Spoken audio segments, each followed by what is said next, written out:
Hello, dear beautiful Libras, beautiful Libra souls. Welcome back to our channel. Once again, this is your Tarot Sage JP, your fortune whisperer. My name is Je. Okay, Libras, welcome. At sa aking mga cross watchers, thank you all so much sa pagbisita sa ating channel. And sa aking mga subscribers na nanatiling nandyan kayo para sa ating channel, thank you all so much. Sa mga hindi ko pa po subscribers dyan, iniimbita ko po kayo na please do subscribe and click the notification bell para po updated kayo sa ating mga bagong uploads. Okay, Libras, Libras, titingnan natin ang ating last 3 weeks, no? Sa ating mga kapirahan. Anong mga paparating? Kumbaga ito ay continuous, no, ng ating reading nung nakaraan about sa ating kapirahan, mga Libra. Okay, so magi-start tayo. Libra, okay. Gagamit po tayo ng ating Chakra Oracle card, Magical Messages card, Angel card, and of course, ang ating gagamitin para sa ating reading. Okay, mag-umpisa tayo sa ating Chakra Oracle card. Titingnan natin ang mensahe ng ating sa ating ni universe, mga ka-Libra. Guys, paalala na iwasan po natin ang comment na mga negatibo sa ating comment section. Okay? Kung may mga katanungan kayo, I am free to answer all your questions. Basta hindi lang po personal. Okay? Ayan. Sa mga hindi po nag-skip ng ads, thank you all so much, guys. Thank you. Ayan. Nahulog ang cards natin. Ay, sorry guys, nahulog ang cards. Ayan. Okay.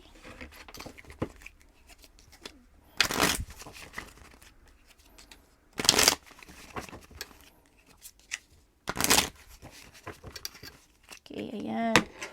So guys, sa mga nagtatanong diyan, hindi po ako taga Cebu, hindi po ako taga Mindanao, or hindi po ako taga Davao. Galing po akong Western Visayas, Bacolod City. Okay, Negros Occidental. Ako po ay Ilongga. So nung nakaraan, di ko po masyadong na-explain, no? Na I'm from Visayas po, pero hindi po Bisaya yung salita ko. Ilongga. Kasi ang pagkakaalam ko sa Bisaya, di ba salita yun? Yung salita ko po ay Ilongga, no? I'm proud being Ilongga. Yan. Okay. Ano ba yan? Sorry guys. Sorry guys. Sorry. Ano na natin? Check muna natin ang ating mga cards. Ayan. Okay, ayan. Umpisa natin ang ating reading sa ating chakra. Anong mensahe ng ating chakra sa ating mga Libra? Self-worth, joy, abundance. Self-worth, kahalagan ng ating pagkatao. Ang sinasaad ng ating baraha. So, we should always, guys, no, alamin natin yung ating kahalagahan bilang isang tao. Huwag natin kalimutan yung ating kahalagahan, no? Kasi minsan tayo, guys, nakakalimutan natin kung ano yung kahalagahan ng buhay natin, yung kahalagahan ng pagkatao natin. Nakakalimutan natin minsan 'yan, no? Dahil sa mga kabiguan, problema, no, sa ating buhay, or kumbaga ay minsan pinapahalagahan pa natin yung ibang tao na nakakasakit sa atin, na minsan nakakalimutan na natin yung ating kahalagahan, no, bilang isang nilalang, bilang isang tao. So, joy, so malamang kasi may abundance, so pinapakita dito guys na dahil sa abundance, magkakaroon tayo ng kaligayahan, mga Libra. Ayan, excited na ako mga Libra sa ating last 3 weeks na paparating, no? Dahil maganda ang umpisa ng card natin. So kailangan guys na wag nating kalimutan ang ating kahalagahan bilang isang nilalang, bilang isang tao. Okay, abundance and joy. Wow. Okay, and perfect timing. Our wish granted. Ayan guys, so assertiveness. Yan. Wait lang guys Para, kasi maliit lang yung table ko. So guys, ayan. Lahat ng bagay na minimiti nating mga Libra ay nasa tamang panahon yan. So, laging ko sinasabi na minsan na lagi nating iniisip, minsan minamadali yung mga bagay-bagay, no? Na hindi pa natin, kumbaga yung mga minimithi natin sa buhay minsan, no? Sa kakamadali natin, nakakalimutan natin na lahat ng bagay ay may timing, may perfect timing, no? Huwag nating mamadaliin yung mga bagay-bagay sa buhay natin na hindi pa napapanahon. Dahil lahat ng bagay guys ay may panahon, kumbaga. So ito, pinapakita ng card natin mga kalibra na may perfect timing natin, no? Panahon na natin, kumbaga. This is the right time for you to move forward kasi panahon na nating magkaroon ng kasaganahan, abundance, mga kalibra. Yan. Kasi yung ating mga wishes, no? Mga minimithi. Your wish is granted, sabi ng marahan natin. Ayan, wish granted, mga kalibra. Kasi perfect timing na yung mga wishes natin ay granted. Mga abundance, joy, ayan. And assertiveness. Stand up for your beliefs and only say yes if you really want to. Ayan. Kung may mga pinaniniwalaan tayong alam nating tama, go, no? Fight, no? Kumbaga fight for your beliefs, kumbaga, no? Kailangan maging matatag ka.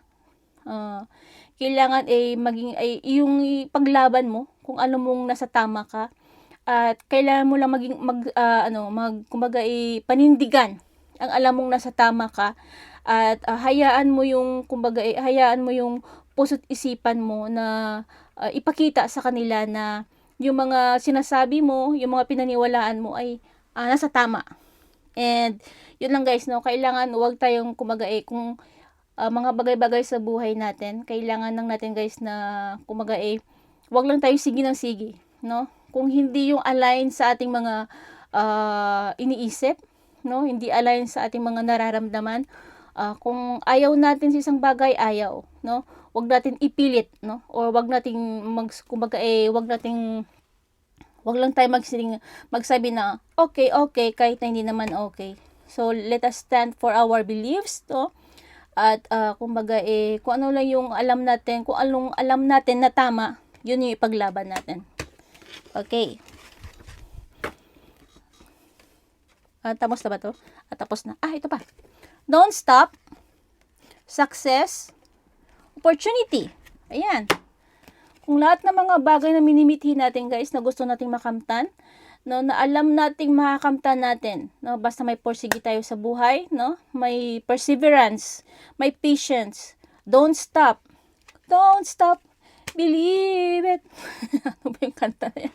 Oo, wag tayong kumbaga wag tayong tumigil na mangarap, dahil ang mga opportunity nandyan lang yan guys, no, mga bagong oportunidad sa buhay natin, nandyan yan guys sa paligid natin, nasa harap natin. Kailangan na natin maging matatag, no? Magpursigi sa buhay na makamtan yung lahat ng mga bagay-bagay natin na minimiti. Kasi yung opportunity nandyan. And ayan, sa bandang dulo, makakamtan natin ang success sa buhay natin, mga Libra. Wow, ganda. Ganda ng message natin, mga Libra. Ayan. So, titingnan natin ang ating baraha, no? Okay. Medyo konti na yung hingal ko guys kasi kahapon pumunta ako ng aking clinic. So medyo okay na yung hika ko. Okay. Oh, 10 of Cups. Wow. Fate. Ace of Coins. Palace of Coins. Wow, guys. Palace of Coins. And last, 7 of Wands. Okay. Saan tayo mag-umpisa? Okay. Ace of Coins. Ayan. Ace of Coins or Ace of Pentacles signifies new opportunity for financial growth. Ang Ace of Coins, guys. Ayan. Kapirahan. Or, kumbaga, may mga bagong opportunity tayo sa kapirahan, no? Sa ating buhay, no? And, kumbaga, ay may potential to build wealth and success tayong mga Libra. Ayan. Stability, lalo na sa relationships natin.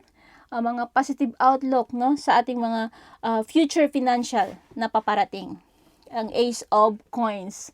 Ito din ay nagsisignify ito, guys, sa ating mga pag-ibig, buhay pag-ibig, no? Itong Ace of Pentacles, no? Hindi lang 'to bagong, hindi ito tungkol sa kapirahan. Ito din ay tungkol sa bagong yugto ng ating buhay pag-ibig. Bagong yugto ng ating kapirahan na paparating, no? Mga kalibra. Ayan. And okay. Ten of Cups. So, happiness, fulfillment, and particularly sa relationship. Ito nga, sabi ko nga sa Ace of Coins, particularly ito ay sa, tawag dito, sa relationships, no? Sa family.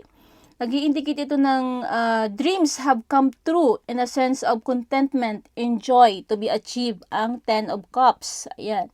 So, malamang, guys, no? Malamang sa malamang. Dahil sa ating mga kasiyahan, abundance na paparating sa ating buhay, ang kaligayahan, no?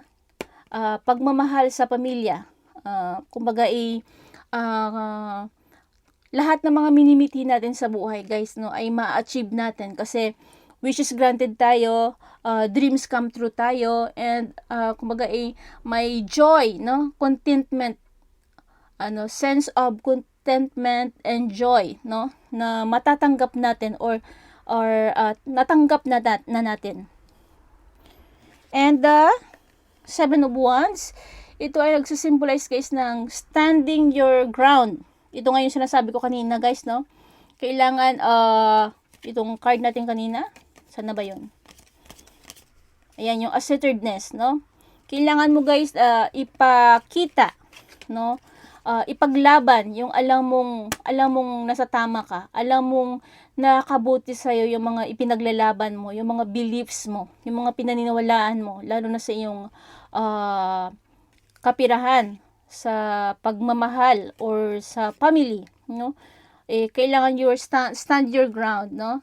Kailangan i-depend mo yung position mo bilang isang taong nangangalaga, no, sa kapahamakan ng iyong pamilya, sa kapahamakan ng iyong trabaho, no? And kumbaga kahit na may mga pagsubok sa buhay, lumalaban ka, ipaglaban mo, kumbaga ito yung sinasaad ng ating card, and it encourage you to protect your belief, no, na maging matapang at matatag na protektahan o ipaglaban ang kung anuman yung mga pinaniniwalaan mo sa buhay.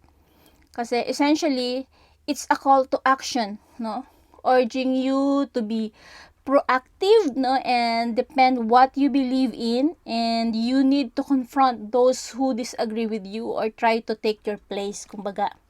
No, kailangan stand your ground. Guys, kung may mga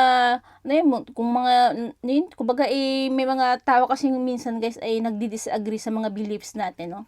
Yung mga pininiwalaan natin. Ay nako, wag yan, ganyan, di yan totoo. So, kailangan ipaglaban mo, no?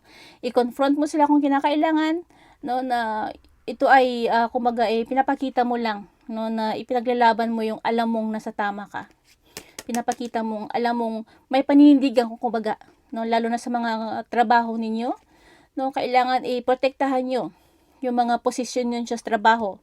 Kasi minsan may mga, kumbaga ito kayo nagre-represent ito kayo ng mga inggit na tao sa buhay nyo, no? Nagre-represent ito ng mga inggit sa tao, lalo na sa mga trabaho ninyo. So, pinapakita dito, guys, na kailangan mong lumaban, no? Protektahan ko ng mga posisyon ninyong meron kayo sa buhay ninyo, sa financial ninyo, sa trabaho ninyo. Protect and stand your ground. Huwag hayaan na hilain kayo ng mga taong inggit sa inyo, no? Pababa. Ipaglaban nyo ang sa tingin nyo na tama kayo, no? Ako din, tulad ko. Pag ayaw ko sa tao talaga, guys, no? Hindi ko ugaling ipilit yung sarili ko sa isang tao. At saka pag alam kong nasa tama ako, sasagot ka talaga ako, guys. Hindi ako ay mang-aaway or mahilig sa away, pero pag alam ko nasa tama ako, balibaligtad rin naman ang mundo. Lalaban at lalaban ako, wow. Ayan. And of course, Palace of Coins. Once again, guys, nagpakita si Palace of Coins. Ito ay time of prosperity, a comfortable lifestyle, no? And a feeling of being well-established ang Palace of Coins. And it can be indicate a strong foundation in life. Wow. No?